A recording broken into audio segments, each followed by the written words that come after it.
Floating through the vastness of the Astral Sea has introduced you to many a sight. The glistening stars of far-off galaxies, writhing nautiloid raiding parties, a myriad of strange, mysterious space phenomena, and of course, the numerous creatures of the void, but none are more prolific than the Scavvers, known to you and your crew primarily as mere nuisances. These unassuming space dwellers occasionally latch onto the side of your ship in an attempt to break into the pantry to eat through your supply stocks, but they are easily dealt with, and usually a poke with the sharp end of a sword or spear is enough to send them packing. As this thought crosses your mind, you look out of your portside window. Nestled away in your study, you tweak the locations of a few astral bodies on your maps, noting their slight drift from where they once sat. As you complete this task, a pod of grey Scavvers dart past your window at speed, causing you to jump back in shock from the mere closeness. You calm yourself after a moment, your pulse returning to normal as you assure yourself that, although they look menacing, the grey Scavvers are no threat right now, and you'll just need to inform the crew that there could be some lurking about, outside the ship's air envelope. You continue to work away on a new map, noting more grey Scavvers fly past your window. Unusual to see so many at once. Deeming this more worthy of immediate inspection, you close your map book and dab your quill in a pot of water, diluting the clear liquid with an inky blackness. Upon the wrapping of your quill, you turn once again to look out of your window, only to be met by a singular, great red eye. A flush of panic tears through you as you feel the unmistakable quiver of fear rattle through your spine. The body of a gigantic, obsidian beast looms from the darkness below, temporarily catching your eye before disappearing back into the quickly rising gloom of Wildspace. Frozen, your feet try to tell you to run. A scream wrenches itself from your lips in its place, casting the ship in a blood-curdling cry of terror. Void Scavver! You yell, just in time to accompany a sickening cracking sound as the monstrous Scavver slams the ship from below. A siren blares, followed by cacophonous footsteps as your crew rally to action. Steel yourself for the battle to come, sailor. It's time to roll for initiative. Space sharks, swimming through the void of Wildspace and the Astral Sea, bringing a touch of galleophobia to the furthest reaches of the galaxy. Perfectly evolved, the biological blueprint that comprises the shark is well known to being an effective, efficient killing machine, well adapted to hunting and bringing down their ocean-bound prey. While being completely unrelated to sharks, Scavvers are a perfect example of convergent evolution.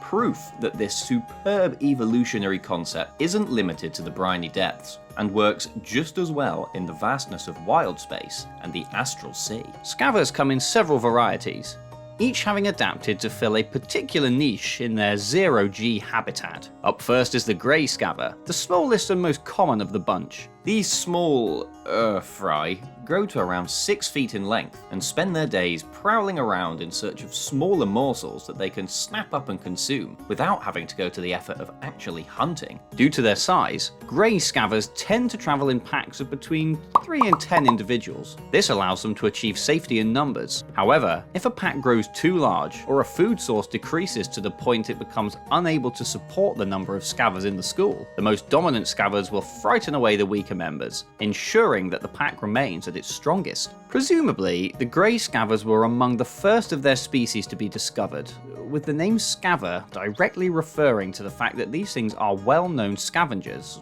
which, while being applicable to the rest of their family tree, most accurately describe the grey variety. With this factoid in mind, grey Scavvers love to haunt space stations, the nooks and crannies of spelljamming ships, astral-born colonies, and wherever else they feel they can secure a free meal, sinking as low as raiding dumpsters, trash compactors, and garbage ejection chutes. Grey Scavvers are generally timid creatures, and their opportunistic nature usually shines through. That being said, they are capable of going into a frenzy upon noticing the scent of blood, honing in on the creature unfortunate enough to have shed life oil in their vicinity. They will, however, beat a hasty retreat if they come under attack, choosing to scarper at the first sign of adversity, even while under the effects of a blood frenzy. Nuisance grey Scavvers often find themselves on the hit lists of low-level adventuring parties. Now, while these things rank as a mere inconvenience most of the time, the same cannot be said for their larger cousins. Squaring up next are the brown Scavvers, a larger variant,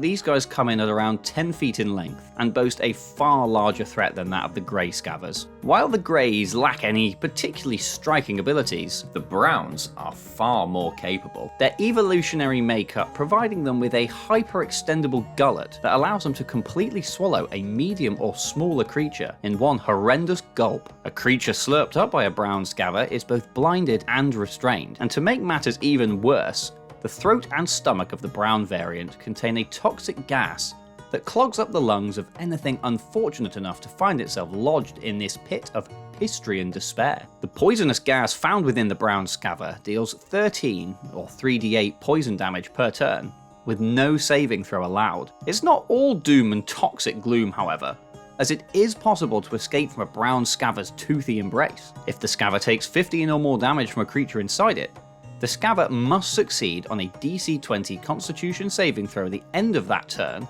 or be forced to regurgitate the swallowed creature. The escapee then falls prone in a space within 10 feet of the Scavver, and prays to whomever it wants that such a vile thing never happen again. A piece of advice to those who wish to go hunting brown Scavvers is to make sure to bring a potion of growth, or the Enlarge Reduce spell, as these methods have been known to save many a spacefarer from a digestive doom. While the brown Scavver is a beast to be wary of, it by any means is not the worst of the bunch. Sitting just above the brown in Scavver hierarchy is the Night Scavver, a 15-foot long monstrosity equipped with thicker skin, sharper teeth, and an incredible ability to become one with its surroundings, blending in seamlessly with the darkness of Wildspace, becoming nearly invisible to the naked eye as it silently stalks its unsuspecting quarry. As with all other Scavvers, the Night Scavver relies on its powerful jaws to make ends meet. This variant is pretty cut and dry as far as abilities go, and it lacks the swallowing bites and internal poisons of its brown cousin in favour of a far more powerful bite attack. This thing really is a biological space torpedo with attitude, designed to crunch things until it achieves victory. As ferocious as they are, Night Scavvers still don't quite sit at the apex spot, and in fact are even considered a delicacy by patrons of taverns across Wildspace. If you can catch one before it catches you, of course. And now we come to the final Scavver on our list, the Alpha Space Shark, a monster that can cause even the most stalwart of astral captains to feel fear, the Void Scavver. This creature can grow to a sizable 20 feet in length, although there have been reports of far larger beasts prowling the far-flung reaches of space. As with all other Scavvers, the Void shares the same base characteristics: a lone, piercing eye, lack of requirement for breathable air, the ability to fly and propel themselves in both the void of space and within an atmosphere, and, of course, the unsettling blood frenzy ability, allowing them to embrace their inner monster and really amp up the fear factor as they close in for the kill. Their savagery knowing no bounds as they move at lightning speed to bring their hemorrhaging prey to its demise. Oh, wait, hold up.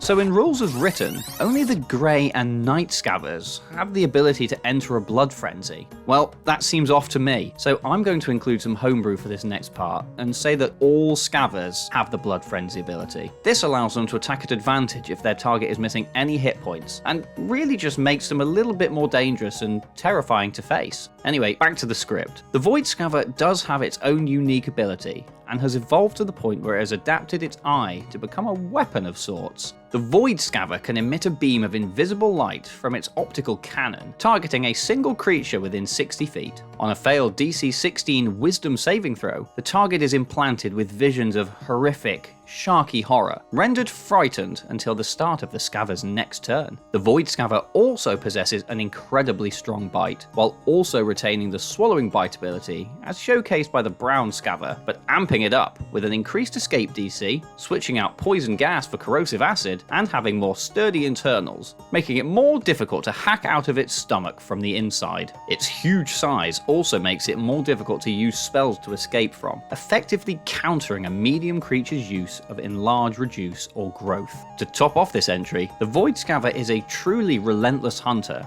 and will devour an entire ship's worth of creatures if it gets the opportunity. The Void Scavver has little to no natural predators, and will attack and kill lesser Scavvers, although they will avoid eating brown Scavvers specifically, most likely due to their toxic stomach contents. These creatures make for potent adversaries, and have been the cause of many a spelljamming ship crew's demise. The Void Scavver breaks the mold amongst its kin, and is the only type that will not scavenge, feeding solely on live prey and fresh kills. As a collective, Scavvers menace the depths of Wildspace and the Astral Sea, ranging from a mere nuisance to full-blown terrors, capable of ravaging settlements and spacefaring vessels alike. Scavvers are incredibly diverse in nature and can be found in all manner of places. Your party could encounter a small pack of grey Scavvers that have snuck their way into the vents of a cargo ship in search of food scraps, and you have been tasked with their immediate removal. A brown Scavver could have been sighted lurking in a popular tourist spot, and you have been enlisted to guide the beast away before anyone gets gulped, poisoned, or both. A night Scavver pack may be hunting a wounded Kindori, forcing you to keep on your toes, just in case they deem their Leviathan target too much work and turn their attention to other targets. Or perhaps a prolific Void Scavver has developed a taste for humanoid flesh and has been ravaging an area of Wildspace, effectively cutting off transport links, disrupting cargo deliveries, and forcing the hand of the local cluster's trade commission to place a bounty on the starborn horror. However you encounter them, Scavvers are a staple of Wildspace and the Astral Sea,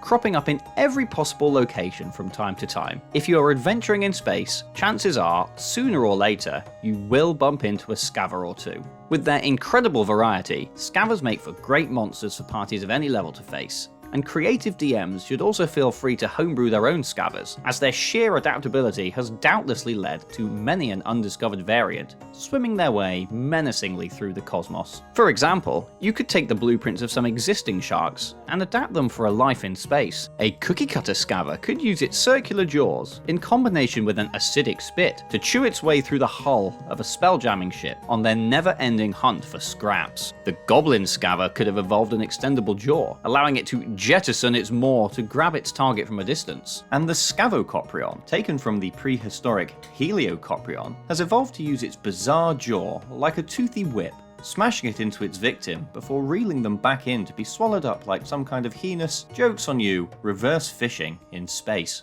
And as always with monsters of the deep places, many a tale circulate of gargantuan or even colossal Scavvers, haunting the very reaches of Wildspace and the Astral Sea.